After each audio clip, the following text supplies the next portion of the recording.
from one of our attendees, and I know you touched on this just a little bit, but in the context of seeking an injunction, how much of the initial training is weighted? The attendee wanting to know, is that something that can be argued more, that the investment that the employer put in, how much weight is given to the training of that employee? So, great question. It really depends on the kind of training. If you've invested a significant amount of training into something that's very specific to your business and that's particularized to what you do,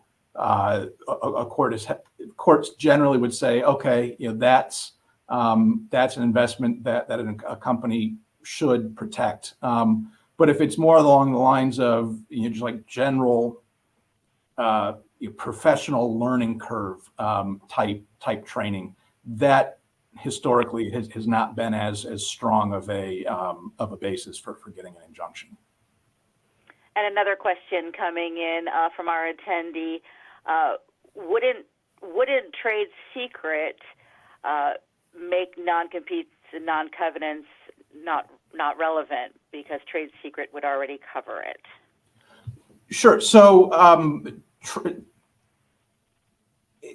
I don't want to get into a huge overview of what a trade secret is, but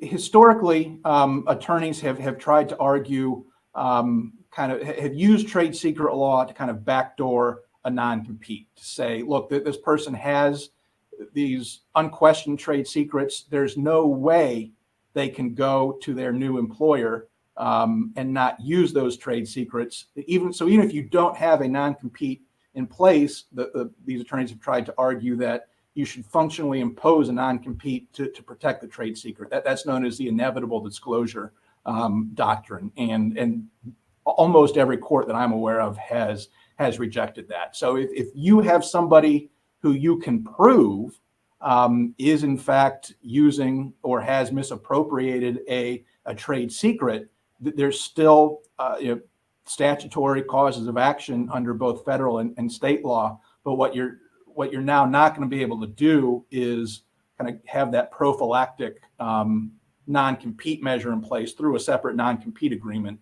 where you can keep somebody out. Because once somebody's in the door at a new employer, it's impossible to police what they're doing, who they're sharing information with, who they're filtering things to. So that's the benefit of a non-compete in the context of trade secrets. You don't have to guess what's going on behind the closed doors of the new employer.